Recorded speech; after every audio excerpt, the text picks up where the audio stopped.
रविंद्र सिंह भाटी का राजनीतिक करियर क्या होगा? ट्विटर पे 2 दिन से ट्रेंड कर रहा है रविंद्र सिंह का मुद्दा। और हमने एक दिन पहले की ये वीडियो में ये बताया था कि रविंद्र सिंह भाटी जो हैं उन्होंने अपने ट्विटर हैंडल को खामोश कर रखा है। आज उनका ट्विटर हैंडल बोला है, क्या बोला है देखिए ये ट्वीट, जिसमें रविंद्र सिंह भाटी कह रहे हैं कि जनसेवा को परम कर्तव्य मानकर अपने जीवन की शुरुआत की है और उसके लिए पूर्ण सक्षमता से संघर्ष किया है।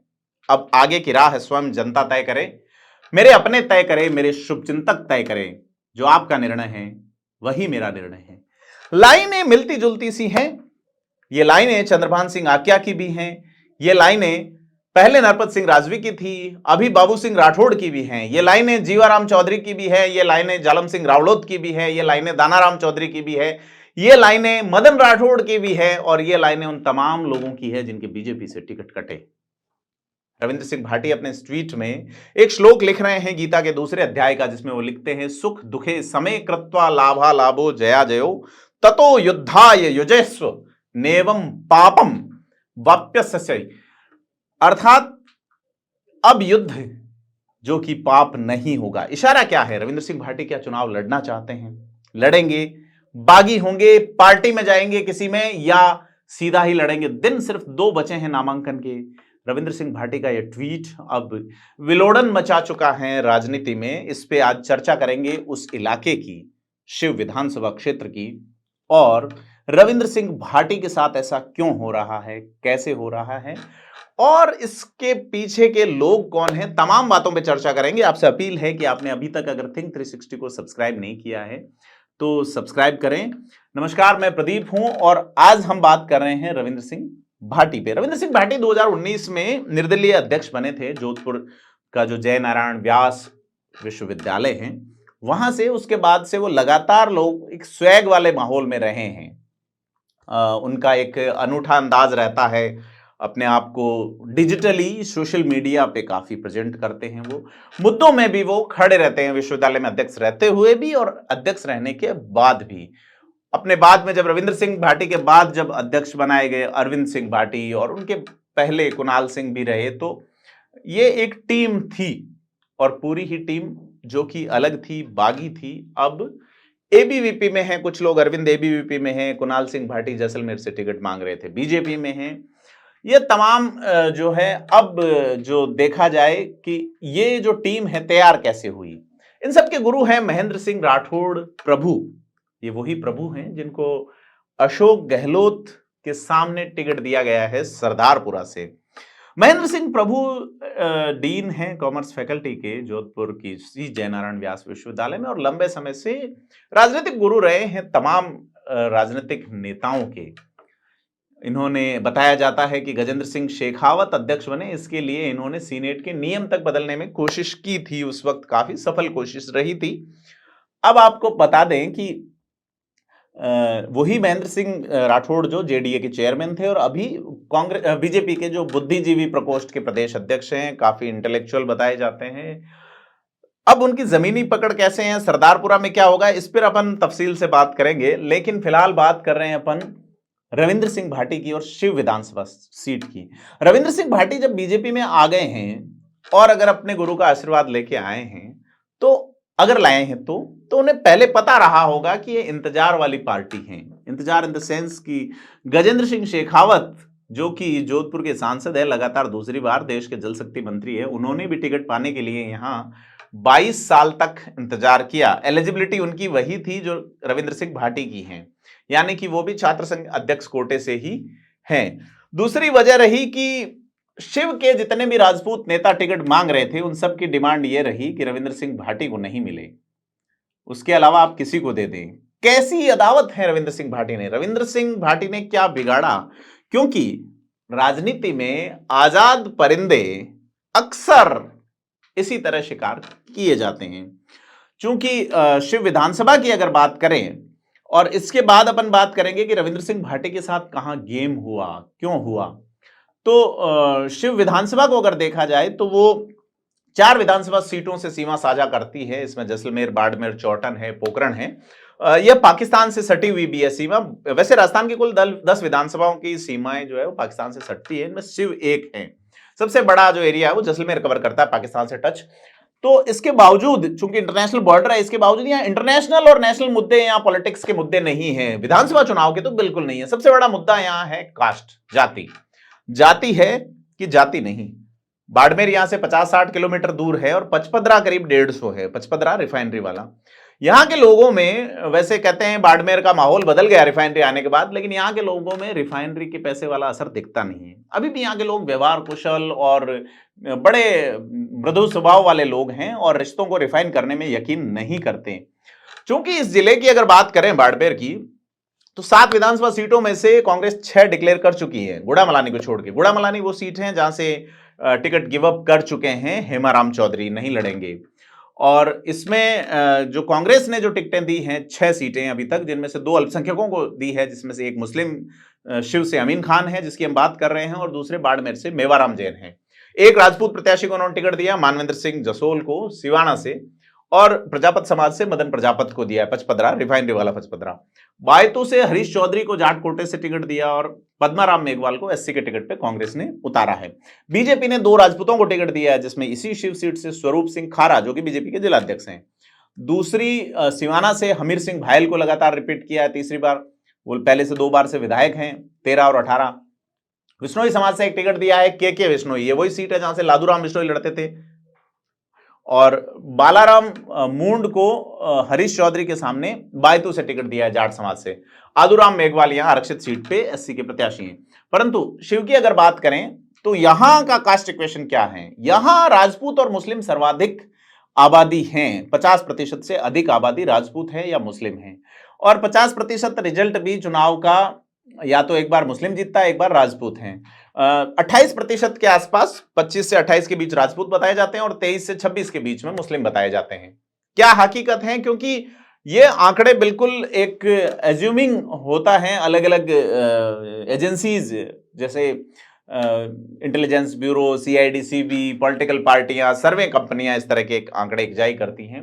तीसरे नंबर पे यहाँ दलित वोटर हैं जो कि 18% के आसपास बताए जाते हैं। जाट भी यहाँ पे 8 से 10% के बीच में है। इसीलिए तो पिछली बार एससी प्लस जाट का जो संयोजन हुआ और आरएलपी के टिकट पे उदाराम मेघवाल यहाँ करीब 24% के आसपास वोट ले गए थे। तो और अगर बड़ी जातियों की बात करें तो कुमावत समाज है जिसमें 6 से 7% वोट बताए जाते हैं। इसी जिले में कांग्रेस ने मदन प्रजापत को टिकट देकर इस जाति को यहां साधने की कोशिश की है। और यहां एसटी जो जाति है, अनुसूचित जनजाति, उसके भी 4 से 4.5% वोट बताए जाते हैं। अन्य समाजों में यहाँ राजपुरोहित, विश्नोई समाज भी 2% के आसपास है। बाकी में दूसरी ओबीसी और अन्य सामान्य जातियां हैं।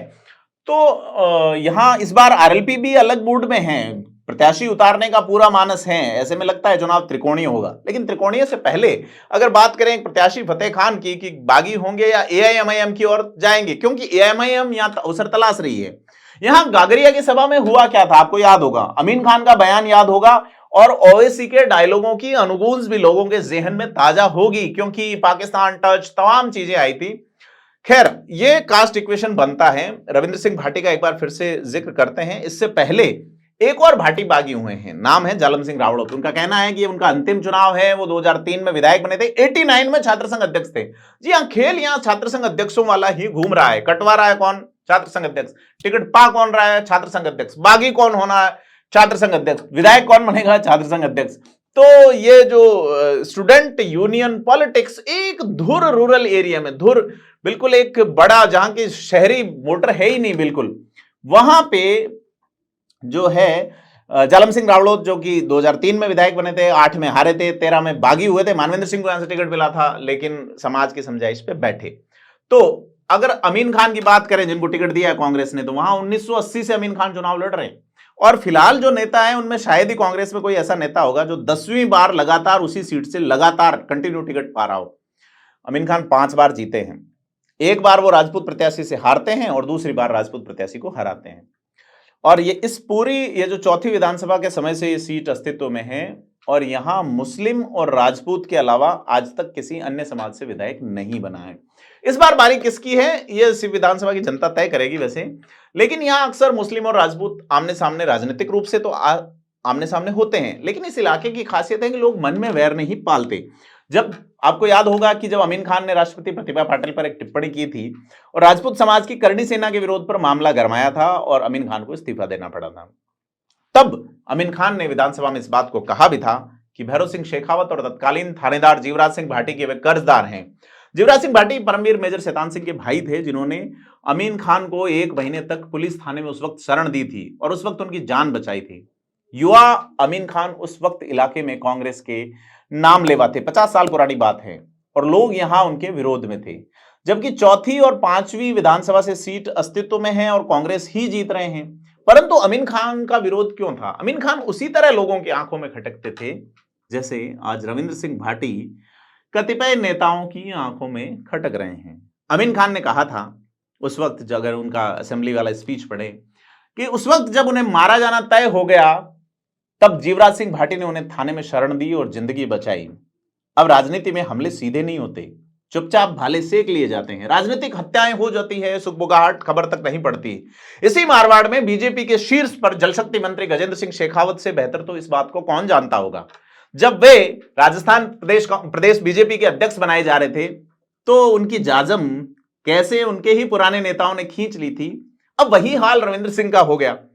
रविंद्र सिंह अपने उत्साही विचार और एग्रेसिव अंदाज को ठीक नहीं करेंगे तब तक पार्टियों में बतौर सिपाही कैसे फिट हो पाएंगे। वो फिट होना चाह रहे हैं बतौर लीडर, लेकिन अब लीडर पार्टियों को नहीं चाहिए। राजनीति के लोग कहते हैं कि हमें ऐसे हीरे नहीं चाहिए जो हमारे ही हाथ काट दें। रविंद्र सिंह के साथ यही खेला हो गया। इस सीट पर उनके विरोध में बीजेपी के साथ साथ संघ यानी कि आरएसएस के पदाधिकारियों का भी नाम आया है कि उन्होंने विरोध किया उनकी ज्वाइनिंग का। ऐसा कहते हैं रविंद्र सिंह भाटी की ज्वाइनिंग सीधी हुई, जिसमें अरुण सिंह जो प्रदेश प्रभारी है उनका बड़ा रोल रहा है। इस सीट पे नाम आया है गजेंद्र सिंह शेखावत, कैलाश चौधरी का भी, कि वे भी इस अलग अंदाज वाले पंछी को टॉलरेट नहीं कर पाएंगे। तो सवाल है कि रविंद्र सिंह क्या अब भी बीजेपी में बने रहेंगे या वो बागी होंगे? परंतु जवाब श्लोक से मिलता है जो उन्होंने पहले लिखा, गीता का वही 2 अध्याय का 39वां श्लोक, जिसमें लगता है कि वो बागी होंगे, युद्ध वाली बात कह रहे हैं। यह 2 अध्याय का 39वां श्लोक है। और यदि रविंद्र सिंह भाटी ने उससे पहले वाला श्लोक शायद पढ़ा होगा, यानी 38वां, तो वह है हतो वा प्राप्कस्य स्वर्गम जित्वा वा भुक्षस्य महीम तस्मात् उत्तिष्ठ कौन्तेय युद्धाय कृत निश्चय। हे अर्जुन, अगर मारे गए तो स्वर्ग प्राप्त करोगे और जीवित रहे तो धरती का भोग करोगे, इसलिए उठो और युद्ध का निश्चय करो। क्या रविंद्र युद्ध का निश्चय करेंगे? चुनाव लड़ेंगे? चुनाव ही आज के वक्त में युद्ध हैं। आगे की राजनीति में यह चीजें कैसे सेट कर पाएंगे रविंद्र सिंह भाटी, बड़ा सवाल है, क्योंकि उनके साथ खेल निश्चित तौर पे हुआ है और खेल हुआ है। और अगर वो पार्टी यानी बीजेपी में बने रहते हैं तो और क्या अवसर उनके लिए बचते हैं। अगर वो बगावत की राह अख्तियार करते हैं तो उनकी जीत के क्या चांसेस हैं, उनके बाकी बची हुई राजनीति के क्या अवसर हैं, बड़े सवाल हैं। चूंकि शिव सीट पर बीजेपी 2008 से 8 के बाद लगातार प्रत्याशी बदल रही है। 8 में जालम सिंह रावड़ोत, 13 में जो थे मानवेंद्र सिंह, और पिछली बार खंगार सिंह सोडा और इस बार स्वरूप सिंह खारा। लेकिन सवाल यह है कि इस बार बीजेपी का स्वरूप शिव में क्या होगा और इस स्वरूप को तय करने में रविंद्र सिंह भाटी की क्या भूमिका रहेगी, क्योंकि रविंद्र सिंह भाटी का जो स्वरूप है वो जरूर अब बीजेपी में खारा हो रहा है और इस खारे हो रहे स्वरूप को वो कैसे मधुर बना पाएंगे रविंद्र सिंह भाटी पे ही डिपेंड करता है। क्यों? क्योंकि सोशल मीडिया की भीड़ जो है वो क्या वोट करेगी, क्योंकि फ्रायड का सिद्धांत कहता है कि भीड़ को एक नेता ही समूह का रूप देता है, जन समूह का रूप देता है, और जन समूह क्या वाकई में वोटों में बदल पाएगा, बड़ा सवाल है। सवाल के उत्तर भविष्य के गर्भ में छिपे हैं। आपसे अपील है कि आपने अगर अभी तक हमें सब्सक्राइब नहीं किया तो सब्सक्राइब करें। हम आपसे लगातार राजस्थान के प्रमुख बिंदुओं से रूबरू होते करवाते रहेंगे।